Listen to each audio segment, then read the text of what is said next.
un bon amen dans nos maisons et nous acclamons ensemble le Seigneur, notre Dieu. Alléluia.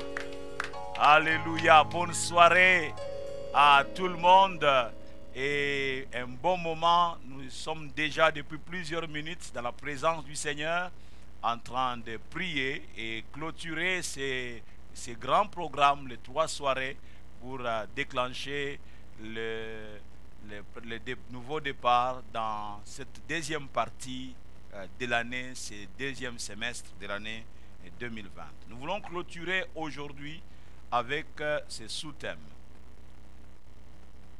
enterrement annulé. Oui, enterrement annulé. Et nous décrétons le retour dans la ville. Oh, alléluia. Lisons ensemble Luc chapitre 7. À partir du verset 11, nous allons nous arrêter au verset 16. Luc 7, à partir du verset 11. Il est écrit que le jour suivant, Jésus alla dans une ville appelée Naïn. Ses disciples et une grande foule faisaient route avec lui. Lorsqu'il fut près de la ville, plutôt de la porte de la ville, voici on portait en terre un mort, fils unique de sa mère, qui était veuve, et il y avait avec elle beaucoup de gens de la ville.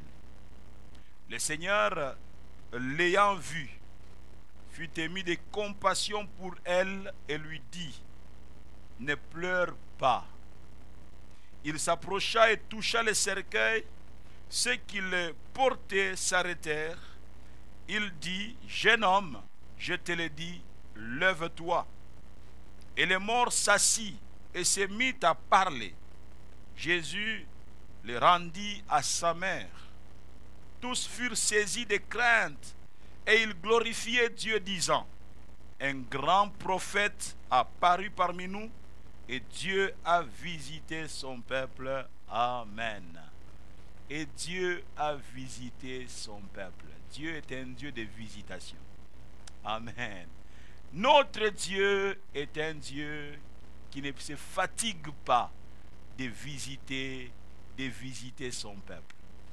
Et Jésus lui-même, là, il parle de lui en disant: vous savez comment Dieu a oint du Saint-Esprit et de force.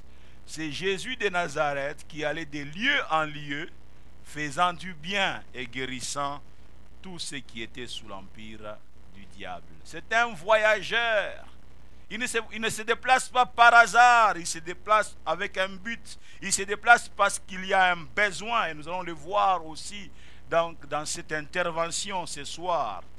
Laissez-moi encore nous dire ce soir que notre programme avait ou a pour finalité et pour donc but de nous permettre de déclencher un nouveau départ pour cette deuxième partie de l'année, ce deuxième semestre de notre année en cours. Nous avons dit au premier jour que le temps passe, le jour passe aussi, mais notre vie demeure. Notre vie est toujours là, notre vie demeure et languit après de nouvelles expériences. On ne peut pas se contenter des expériences d'hier. On ne peut pas se contenter de ce qu'on a mangé hier. Aujourd'hui, il y a encore un besoin de nourriture. Aujourd'hui, il y a encore un autre besoin qui n'a rien à voir forcément avec ce que j'ai connu hier. Il y a toujours le besoin. Tant que tu vis, il y a toujours les besoins devant toi. Alors, si les 6 premiers mois sont passés, mais devant nous, il y a encore 6 autres mois. Nous avons déjà entamé le 7e mois, donc le mois de juillet. Mais j'aimerais vous assurer que le Seigneur qui a marché avec nous les 6 premiers mois, le Seigneur s'engage à marcher avec nous ces 6 autres mois de la fin de cette année 2020. Alléluia.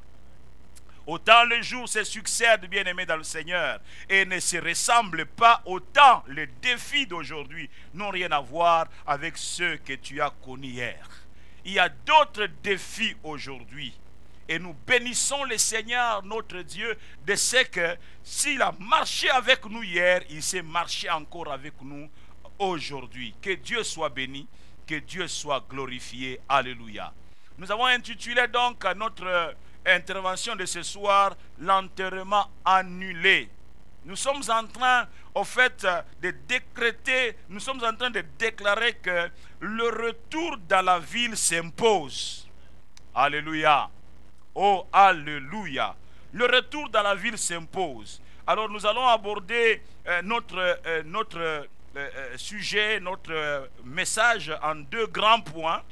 Le premier grand point, c'est avant le jour suivant. Et le deuxième grand point, c'est le jour suivant. Avant le jour suivant, s'il y a le jour suivant, c'est qu'il y a aussi le jour d'avant. On ne peut pas parler du jour suivant sans qu'on ait en pensée le jour d'avant. Si on parle du jour suivant, c'est parce qu'il y a le jour d'avant. Le jour suivant, Jésus se déplace pour une ville appelée Naïn. Jésus est en train de se déplacer pour une ville appelée Naïn. Donc nous sommes en train d'abord de voir ce qui s'est passé le jour d'avant. Le jour d'avant, que s'est-il passé? Le jour d'avant, Jésus avait effectué déjà une entrée dans une autre ville qui s'appelle Capernaum. Et vous savez voir cela déjà donc au premier, dans les versets qui sont donc dans le début du chapitre. Donc vous savez voir voir cela déjà au chapitre 7 ici, verset 2, voudrais-je dire. Il est écrit qu'un centenier avait un serviteur auquel il était très attaché et qui se trouvait malade sur le point de mourir. Là, nous sommes à Capernaum parce que Jésus-Christ a effectué son entrée, comme nous savons le voir au premier verset. Il a effectué son entrée à Capernaum. Et là, à Capernaum, il y avait un besoin. Un centenier romain avait un serviteur auquel il était très attaché et ce serviteur était malade au point de mourir. Et là, il dit au verset 3 qu'ayant entendu parler de Jésus, il lui envoya quelques anciens des Juifs pour le prier de venir guérir son serviteur. Viens guérir mon serviteur. Et quand ils se sont présentés devant Jésus-Christ, ils vont lui adresser d'instantes supplications en disant: cet homme-là, le centenier romain, mérite que tu lui accordes cela, car il aime notre nation et c'est lui qui a bâti notre synagogue. Alléluia. Que s'est-il passé donc le jour d'avant? Le jour d'avant, Jésus-Christ était en train de s'occuper du serviteur, du centenier romain. Le jour d'avant, Jésus répondait à un besoin pressant et crucial dans la maison du centenier romain. Le jour d'avant. Le jour d'avant, Jésus était en train de guérir. Jésus guérit le serviteur mourant du centenier. Le jour d'avant, Jésus était en train d'empêcher à la maladie d'emporter quelqu'un dans l'au-delà. Le jour d'avant, Jésus s'occupait à retourner le sourire et la joie dans la vie du centenier romain. Le jour d'avant, il était très attaché à son serviteur, qui était devenu comme son propre fils, il était devenu comme son propre frère, il était devenu comme son propre parent, et il ne veut pas se séparer de son serviteur. Il était très attaché à son serviteur et il ne voulait pas que la maladie puisse emporter son serviteur, et il a demandé aux anciens des Juifs pour aller plaider sa cause auprès de Jésus-Christ. Le jour d'avant, Jésus-Christ était en train de guérir les serviteurs du centenier romain. Mais retenez aussi, bien-aimés, que le jour d'avant, le même jour, alors qu'à Capernaum, Jésus-Christ était en train de guérir les serviteurs du centenier romain, ce même jour, le jour donc d'avant, dans une ville voisine qui s'appelle donc Naïn, une femme veuve était en train de perdre son fils unique. Le même jour, le jour d'avant, à Capernaum, une famille qui était attristée, qui se disait: est-ce qu'il va mourir? Est-ce qu'il restera encore en vie? Jésus-Christ envoie un message de restauration, un message de guérison. Parce que quand vous lisez bien cette histoire, Jésus-Christ n'est même pas arrivé chez les centeniers romains. Il a envoyé seulement la parole. Oh, plaise à Dieu que la parole atterrisse dans votre maison ce soir et vous guérisse et vous restaure au nom de Jésus-Christ. Jésus-Christ a envoyé seulement sa parole dans la maison de centenier romain et son serviteur le serviteur du centenier romain a été guéri. Mais pendant qu'il y a de la joie dans la maison du centenier romain, pendant que les gens se disent « Oh, gloire à Dieu », pendant qu'on est en train de pousser un ouf de soulagement dans la maison du centenier romain, là, dans la ville voisine, à Naïn, une femme est en train d'assister au dernier soupir de son enfant. Son enfant est en train de rendre l'âme. Il est en train de perdre quel enfant? Le fils unique, le seul espoir qui lui restait après la mort de son mari parce qu'elle est veuve. La situation de cette femme bien-aimée est désespérée. Ayant déjà perdu son mari, la voilà en train de perdre en quelque sorte son dernier soutien, son dernier appui. Après le départ de toute cette foule, assurément, après le départ de cette foule venue la consoler, elle se retrouvera toute seule entre les quatre murs. Car lorsque les gens viennent pleurer avec nous, ils viennent pleurer avec nous juste pour un temps. Ils ne restent pas définitivement avec nous. Une fois qu'on a envoyé en terre notre mort, les gens se dispersent. Ils peuvent faire de bons discours en disant « Nous serons avec toi toujours, nous serons avec toi ». Mais après, vous les reverrez peut-être 6 mois, 1 année après, juste en passant, ils vont vous faire un coucou. Elle va se retrouver seule devant cette réalité terrible. Elle va se retrouver tout simplement seule. L'avenir de cette femme semble incertain. Va-t-elle être réduite à la mendicité? Que va-t-il se passer dans la vie de cette femme? Son avenir semble être hypothétique. C'est un avenir pratiquement, la vie était hypothéquée. J'aimerais intervenir ici avec 3 faits bien aimés importants à ce niveau ici. Premièrement, la première chose que j'aimerais dire c'est celle-ci. Cette femme est l'image d'un plus grand nombre de gens qui ont connu des pertes importantes dans leur vie. Plusieurs se retrouvent dans ce qui arrive dans la vie de cette femme. C'est peut-être donc aussi ton cas. Tu as été amputé de ce qui était essentiel. Tu as été comme amoindri et affaibli par cette perte importante. C'est comme si le ciel t'est tombé sur la tête. Tu te dis, mais qu'est-ce qui m'arrive? Tu te dis, le monde est injuste. Y aura-t-il une lueur d'espoir? Peut-être que toi qui m'écoutes, qui me suis, tu es en train de te poser cette question-là. Est-ce que je vais m'en sortir? Comment ça va se passer maintenant? Avec tout ce qui m'est arrivé, avec tout ce que je venais de vivre, avec tout ce que je venais de connaître, qu'est-ce qui va se passer? La deuxième chose, c'est celle-ci. Cette femme est exactement le genre de personne que Jésus est venu secourir. Oh, cette femme est exactement le genre de personne que Jésus est venu secourir et leur apporter son aide. Donc si tu vis des moments difficiles, sache que ce que cette femme a vécu, c'est un message que le Seigneur t'envoie. S'il a secouru, il va secourir cette femme. Si cette femme va connaître le secours, alors toi aussi tu connaîtras le secours. La troisième chose que j'aimerais dire, c'est celle-ci. Le Seigneur a compassion de nous lorsque nous sommes en peine. Le Seigneur a compassion de nous. Il a le pouvoir de faire renaître l'espoir de toute tragédie. Dieu peut renaître l'espoir dans ta vie. Oui, dans tout ce qui nous arrive, bien-aimés dans le Seigneur, dans tout ce qui nous arrive, ce n'est pas encore la fin de l'histoire. Ce n'est pas encore la fin de l'histoire. Une agréable surprise peut bien être au rendez-vous de notre vie. Même lorsque, humainement parlant, on ne sait pas comment nous allons nous en sortir, Dieu peut nous réserver une surprise agréable. Alléluia.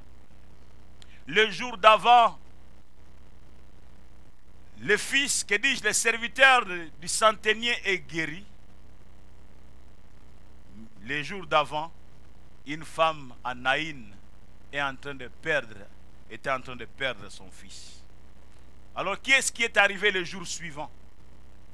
Après tous les préparatifs de l'enterrement le jour d'avant, parce que on ne traîne pas avec un mort en Israël en ce temps-là.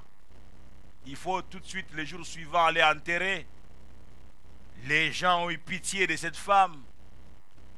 Les membres de famille, les notables du quartier se sont rassemblés dans cette parcelle, dans la maison de cette femme.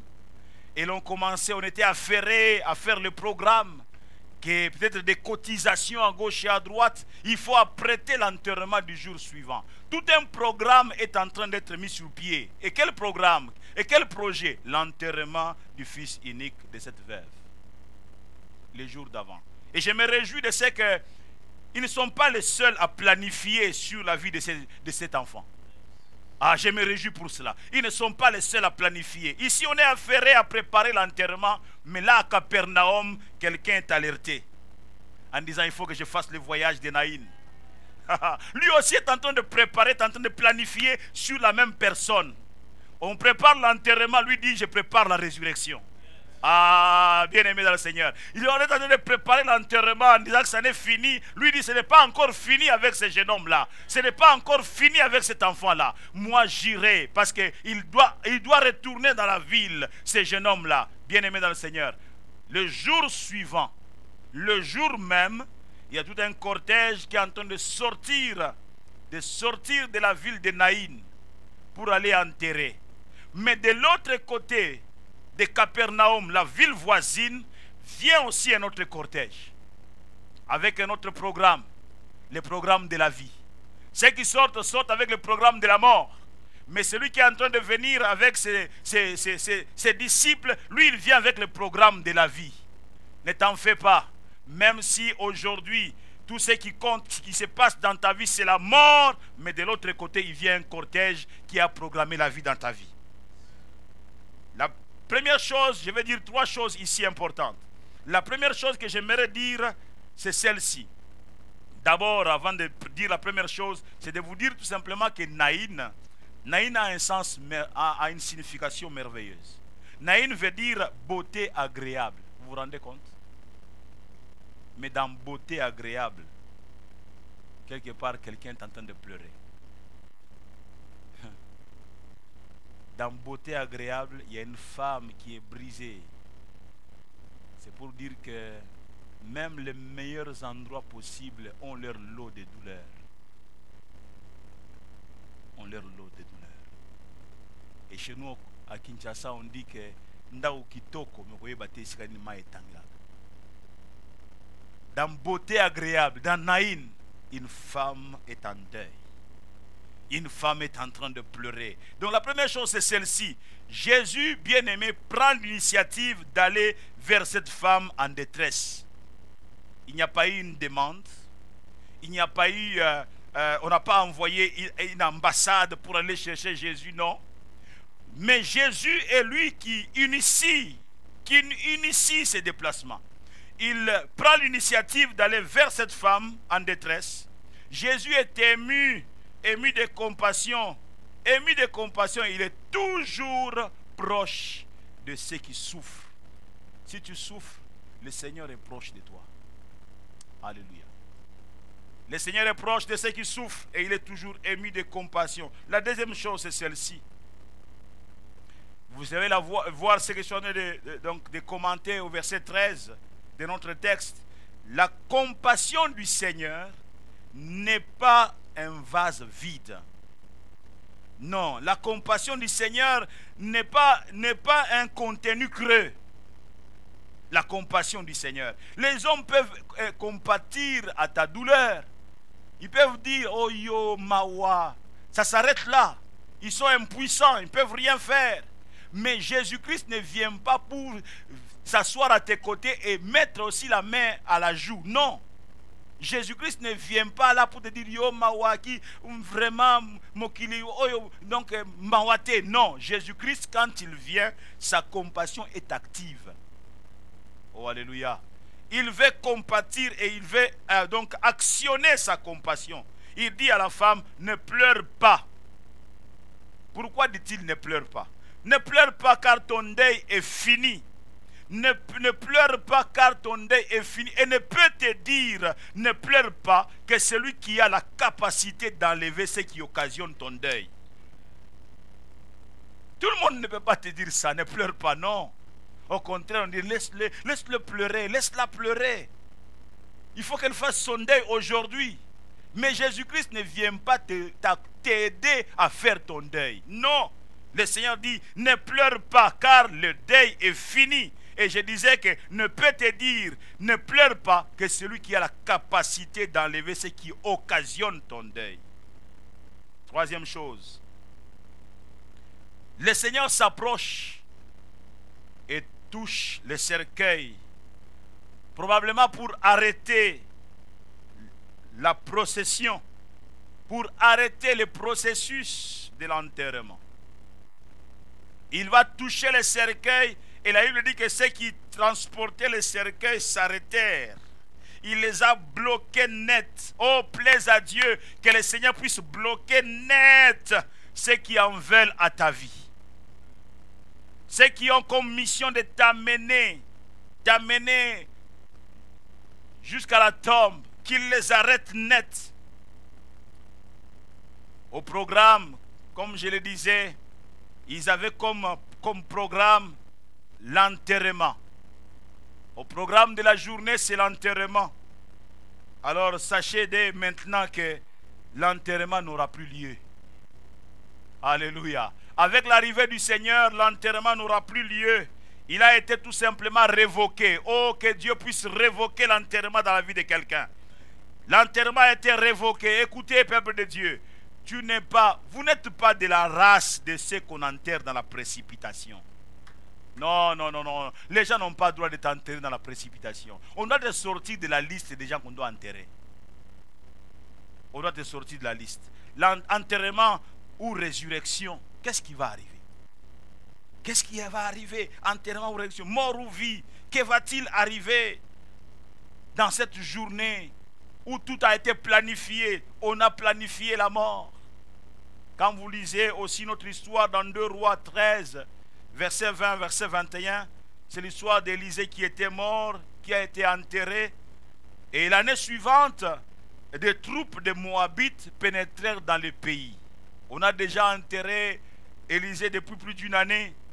Et la Bible dit que comme on enterrait un homme, voici, on a aperçu une de ces troupes. Il y a une troupe de l'armée adverse qui entre dans la ville. Et ceux qui sont allés pour l'enterrement vont tout simplement jeter l'homme dans les sépulcres d'Élisée. Chacun prend sa tangente. Il faut se sauver. Il y a une armée adverse. Mais là, il me dit que l'homme alla toucher les os d'Élisée et il reprit vie et se leva sur ses pieds. Pouvez-vous vous imaginer la scène? Alléluia. Pouvez-vous vous imaginer la scène? Tout le monde prend la tangente, il faut fuir, sauf qu'il peut. Il y a une armée adverse. Et le corps qu'on a jeté, qui a touché les ossements, les os d'Élisée, la personne cogne les os et ressuscite. Mais il ressuscite dans cette ambiance-là. Il regarde des gens, des foules qui sont en train de courir. Mais qu'est-ce qu'ils peuvent aussi faire? Bien aimé, vous n'êtes pas laissé à retourner dans la ville. Lui aussi derrière vous, en train de retourner dans la ville. Ah, j'ai dit à quelqu'un, tu retourneras dans la ville. Alléluia. On ne va pas t'enterrer dans la précipitation. L'enterrement n'aura pas lieu. Tu retourneras dans la ville. Le certificat de décès sera tout simplement annulé ou ignoré. On a établi le certificat de décès parce qu'effectivement tu étais mort. Effectivement ta vie est nulle. Mais bien aimé dans le Seigneur, on va ignorer ce certificat de décès. On va l'annuler. Pourquoi? Parce que la main de Jésus va passer par ta vie. Alléluia. Ton deuil se changera en fait.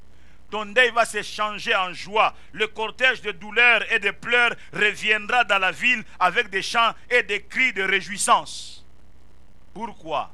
Oui, parce que quand ils partaient, c'était des pleurs.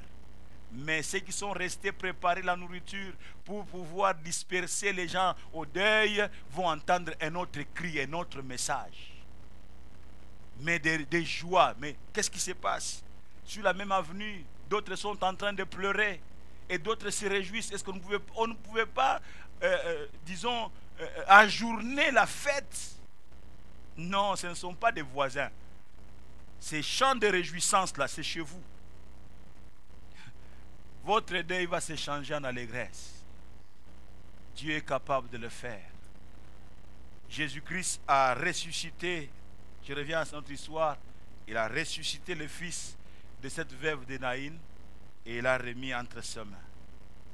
Oh, alléluia. Oh, alléluia. Et le jeune homme va retourner en ville.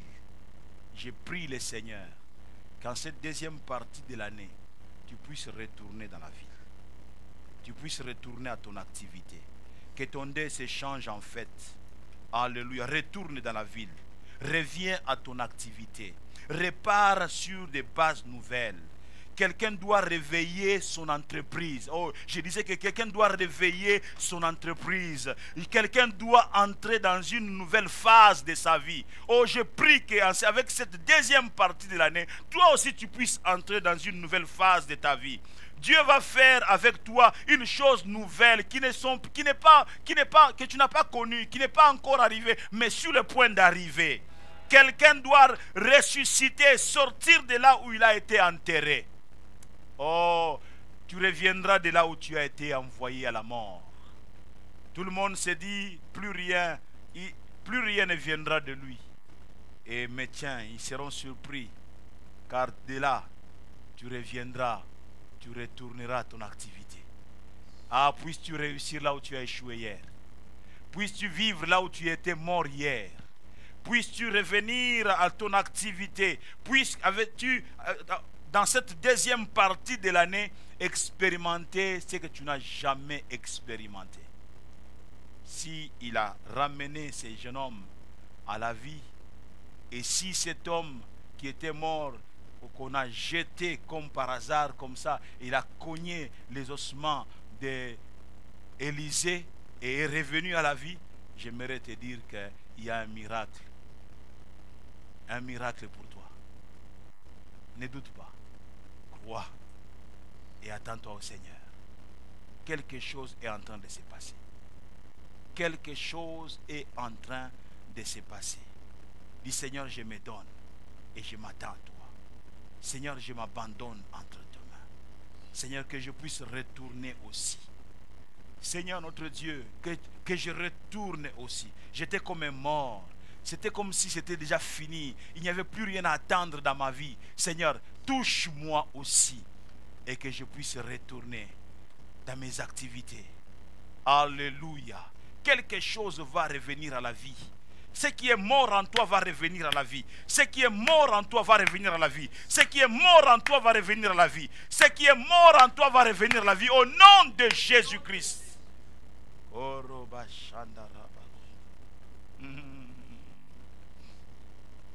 Oh, merci Seigneur notre Dieu. Osa Yahweh, Osa Yahweh,